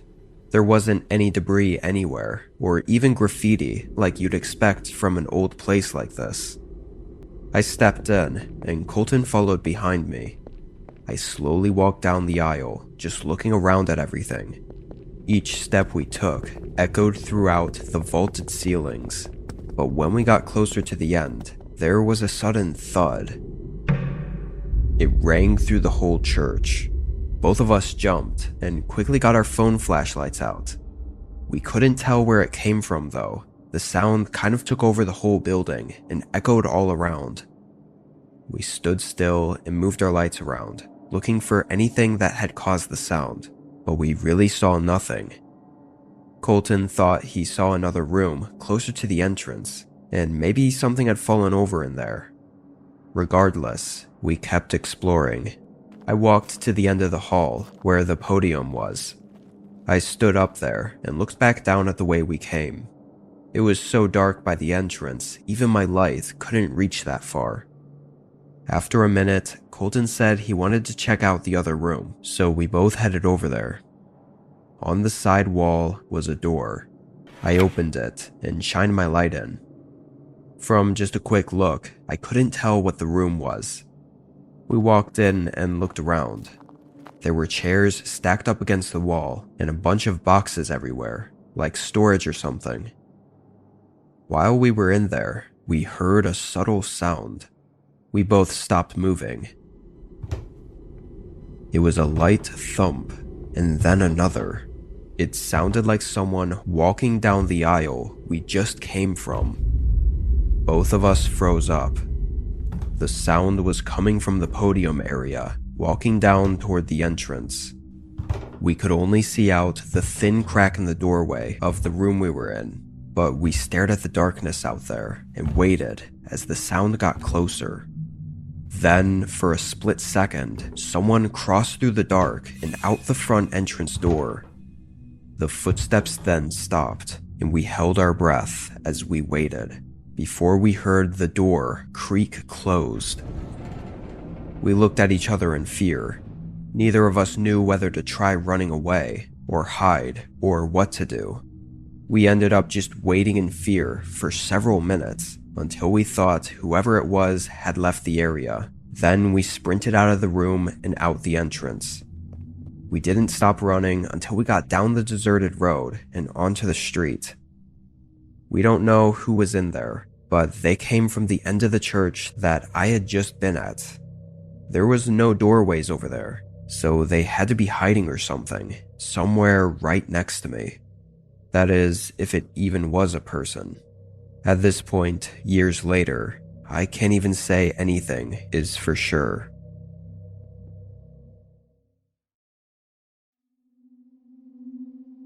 This was only 2 years ago. In our town, there was this one house that had been abandoned for I think about 2 decades. It was an older place, nestled away in the trees, and after nobody would buy it, everyone just forgot about it. It slowly got covered up by the woods and left to rot. I was always interested in these types of places and loved to explore them. And one random afternoon I had off work, that's exactly what I did. I walked there with a small backpack and a flashlight. Usually I'd go with friends, but this house was so close by and seemed less significant than other places we'd been to, so I didn't bother. The driveway going into the woods was almost completely gone. Grass had grown over the gravel. I marched my way through it, eventually taking my flashlight out so I could see better. The house was deeper into the woods than I'd remembered. I felt like I walked for 5 or 6 minutes before getting there. It was an old wooden home, built before garages were even a thing. I guess it kind of looked like a large 2-story cabin. I walked up to one of the front windows, which was broken, and leaned my head through it. I listened to the inside for 30 seconds to make sure I was alone. Then, after hearing nothing, I went to the front door. The door was unlocked and already slightly cracked open, so I just pushed it wide open and walked in. The inside was decaying all around. Disturbingly, there was still stuff in here from whoever owned it all those years ago. The living room had an old sofa, all torn up and dusty, and there were several picture frames that had fallen off the walls and shattered. I walked through the first floor, looking at all the left-behind things, curious about what I'd find out about this place. The floor was small, though. After just a minute or two, I went upstairs to the second floor. The stairs were creaky and shaky. I'm surprised they hadn't caved in already. The second floor had a hallway with 2 rooms. One of the doors was open and the other was closed. I looked into the open one. The room was empty, which was strikingly different from downstairs. I stepped in and moved my flashlight all around, but was interrupted when I heard a thud below me. My heart immediately started racing. It didn't sound natural, like a noise the house would make. I hurried down the stairs and waved my flashlight all around. The house was so quiet now, and I didn't see anything moving that could have made the sound. Having that bad gut feeling though, I told myself I should just leave. Usually with my friends I explore with, we always say at the first sign of anything sketchy, we leave. Being alone, I definitely wasn't staying. I quickly walked down the hallway, still moving my flashlight all around. But when I got to the front of the house, the door was shut. I had left it wide open. I hurried up to it and pulled the handle, but it didn't move. It was locked or bolted closed on the outside. I immediately started to panic, knowing someone else had to be here with me and just locked me in. I ran over to the broken window and jumped out. I didn't see anyone as I sprinted into the woods, turning my flashlight off and staying off of the path. My heart was still racing as I walked between the trees, but then a light came from ahead.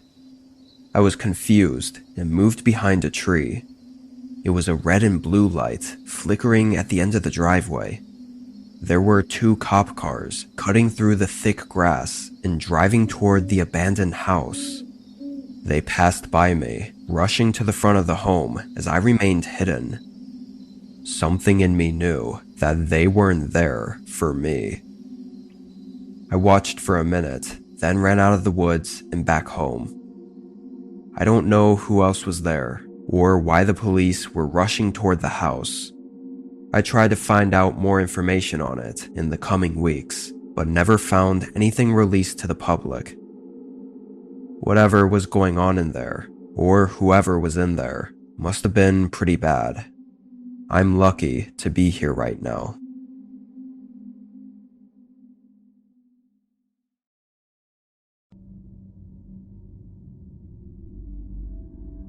The story takes place 5 years ago, and I'm 23 now as I'm writing this. As soon as I turned 18, I was looking for a new place to live. My parents and I didn't have the best relationship at the time, as I was sort of a hard-headed, arrogant teenager, and we would butt heads constantly. Especially my father and I. I love them both to death, and no, they weren't the greatest parents, as all 3 of us had our flaws, but I'm just happy we were able to work through everything. Because nowadays, we're doing much better as a family. But for years, things weren't so great around the house. I take responsibility for a lot of the blame, but definitely not all of it. None of my friends wanted to move out of their parents' house yet, understandably, as most of them had a great relationship with their mom and dad. They all had jobs and were going to college and trying to save up some money along the way, but I, on the other hand, wanted to get out as soon as possible. My parents would always threaten to kick me out when I would get caught smoking weed or drinking alcohol, but every time I packed my things up and left, they would call the police and report me as a runaway. Luckily, I never had to go to juvie, but I sat overnight in a jail multiple times, in a holding cell for a quote-unquote lesson.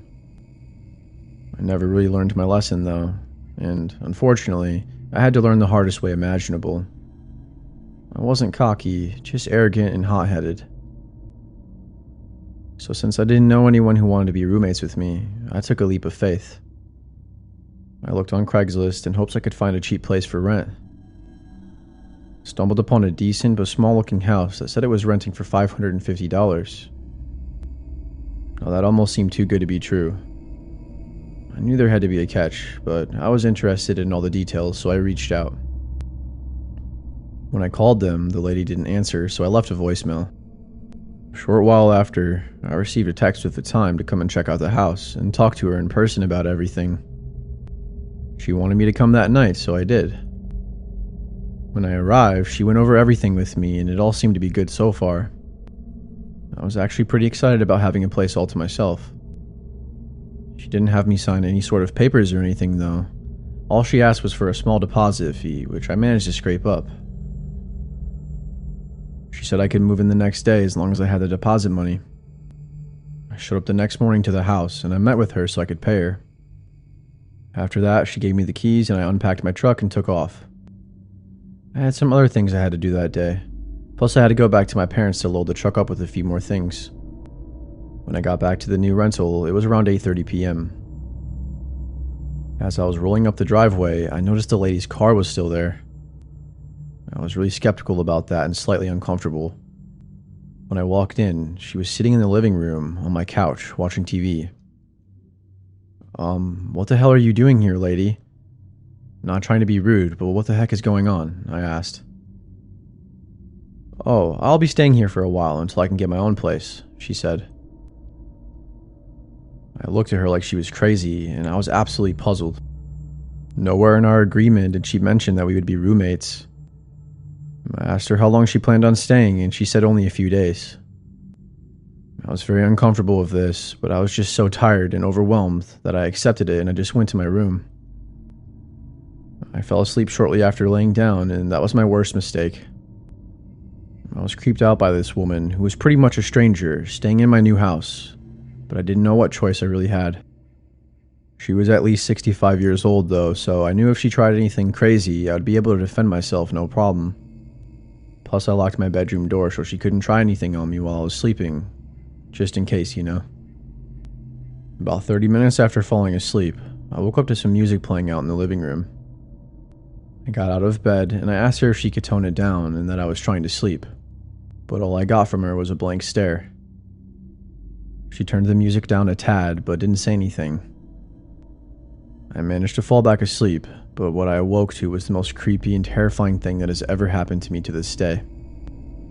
There was a knock on my door. At first, it was very light.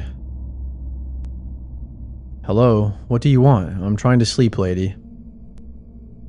Timmy, wake up, she said. Dinner's almost done. You don't want to make mommy upset. After she said that, I felt this chill run down my neck to the bottom of my back.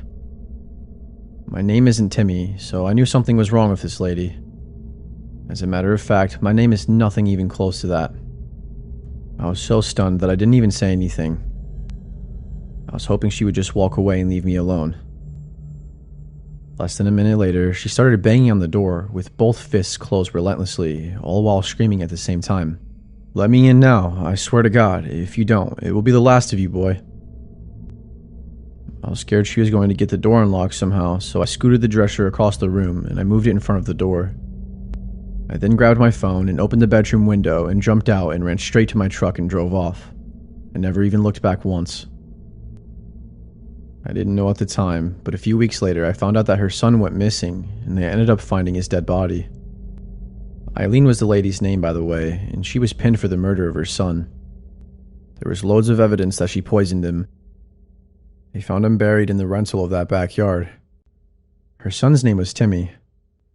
I don't know what the hell is wrong with her, but she's seriously so sick in the head. I don't know if she really thought I was her son or not. Maybe she was trying to relive the whole situation again and trying to murder me or something, but it's hard to say. Or maybe she's so insane that she actually thought I was her son.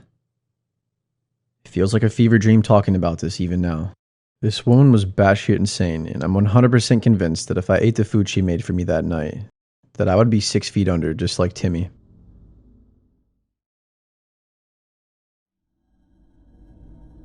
I was just getting home from a long day of school and work. It was 9 o'clock at night, and right off the bat, when I walked into my apartment, I noticed that it smelled foul.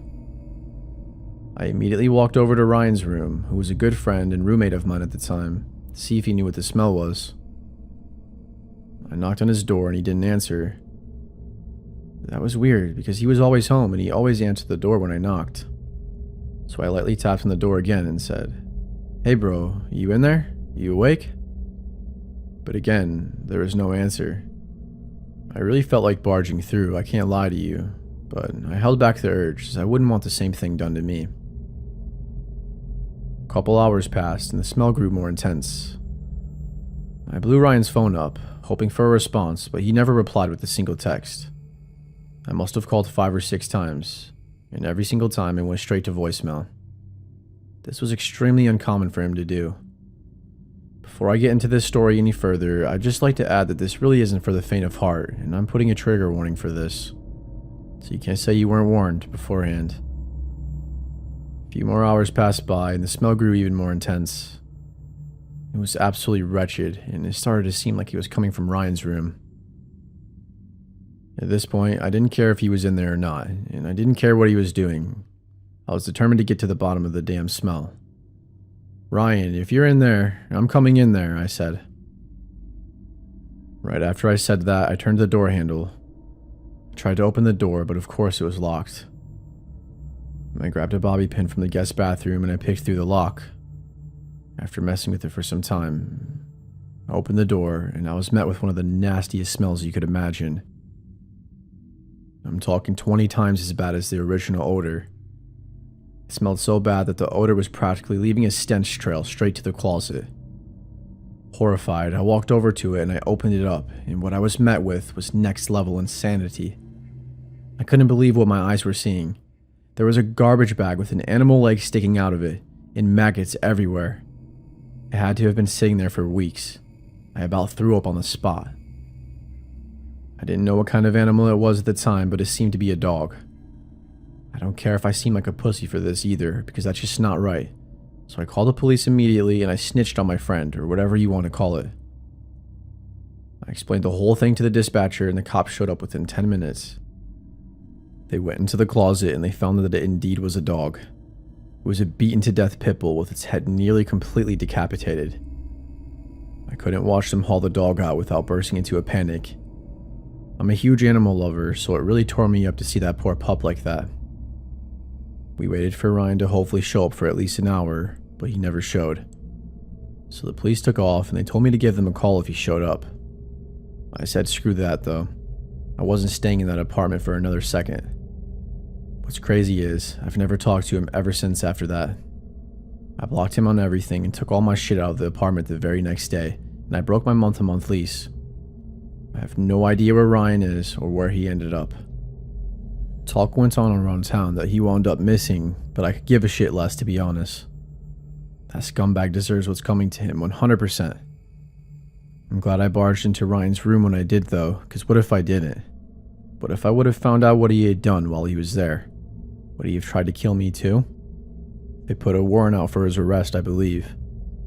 I hope they find the son of a bitch. You really never know someone, do you? He was a lifelong friend of mine up until this very moment. I'm talking from first grade to senior year. It still bewilders me thinking back on everything even now. It's hard to believe that the Ryan I knew was capable of something like that. He was sick mentally.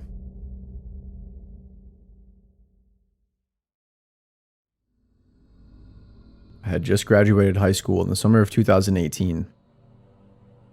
I was wanting to get my own place and I had been saving up money from my job for 2 years to do just that. My original plan was to rent out this cheap one-bedroom apartment that was downtown and right next to the high school that I went to. I had like 5 friends that I knew that were already living there, so it was the perfect place. I would still be close to everyone and everything. Literally within walking distance to the grocery store, nearby parks, and pretty much everything else you need on a daily basis. I had saved up $10,000 and I wasn't in any debt. My car was paid off and I was happy to be alive. This was one of the best moments of my life. I applied for the apartment online, and when I was accepted for it, it felt great. It felt great to have my own space where I could enjoy myself in my own 4 walls. Everything took a dramatic turn about a week after living there, though. Remember I was telling you about the friends that I had that were already living there? Well, Aaron and Rob, who were 2 good friends of mine, actually lived in the same building as I did, but on the 3rd floor, just 2 apartments above me, where I was on the 1st floor. They came over a few times and we hung out for a bit. Nothing too crazy at first. That is, until they broke the ice. They started spending a little bit too much time at my place, and eventually after them staying over for 2 days straight, I kindly asked them to leave so I could have some me time. Really, I just wanted them to leave, and I was trying to hint at that in the nicest way possible. My place quickly became the everyday hangout spot, and I was growing to not like it very much. Especially with me being an introvert. Not to mention, I finally just got my own place, and I thought I was going to be alone much more than I was. That was when Aaron told me that they had just been evicted and that they needed a place to stay for a few weeks. That put me in a really bad position. I didn't want to push them out into the streets, and they sort of tugged at my heartstrings a little, and so I basically told them that they had 2 weeks. Well, 2 weeks turned into 4 weeks, and then 2 months. I guess you can say I was kind of a pushover with a big heart for people, especially my friends. Turns out that they weren't really my friends all along, though, and just using me for a place to stay. They didn't respect me or my wishes at all. Every day they would have random people over and be loud as hell until 1 a.m., smoking and drinking with a bunch of random chicks every night. We even had the cops called on us multiple times. I'm honestly lucky that I never got evicted. Eventually, I got sick of it one night when I was trying to sleep. I had already asked everyone to quiet down multiple times, and they were completely ignoring my wishes, so I stormed out of my room and I kicked them out. Every single one of them, including Aaron and Rob. It took me like 20 minutes to actually get them all to leave, but they finally left after I threatened to call the police. I was relieved that they were finally gone, but they left me with a huge mess. I decided to pick it all up in the morning as I was just super tired. I woke up at the ass crack of dawn, at about 6 a.m. with a pounding headache. I walked out of my room wearing only my boxers and rubbing my eyes trying to wake myself up, when all of a sudden, I jumped to oblivion. Aaron and Rob were sitting on my damn couch. "What the hell are you doing, bro?" "Get the hell out of here," I said. "We're not going anywhere. Will you just chill?" "Jeez," Aaron said. I didn't even have it in me to argue with them, so I pulled out my phone right away and I started to dial 911. The cops showed up, but of course, they ran away before they got there. I knew they let themselves in with the spare key that I originally gave them when they first started to stay with me, and they still had it. Huge mistake, I know. I really hoped that would be the end of it all, even though I knew deep down that it probably wasn't. I really had no way of keeping them out, so I did what I thought would work best. I put a huge barricade in front of the door in case they tried to come back. Around 10:30 p.m. that night, there was no sign of them whatsoever. I had just started to forget about them finally, and I got lost into this movie I was watching, when all of a sudden, I heard the front door jingle.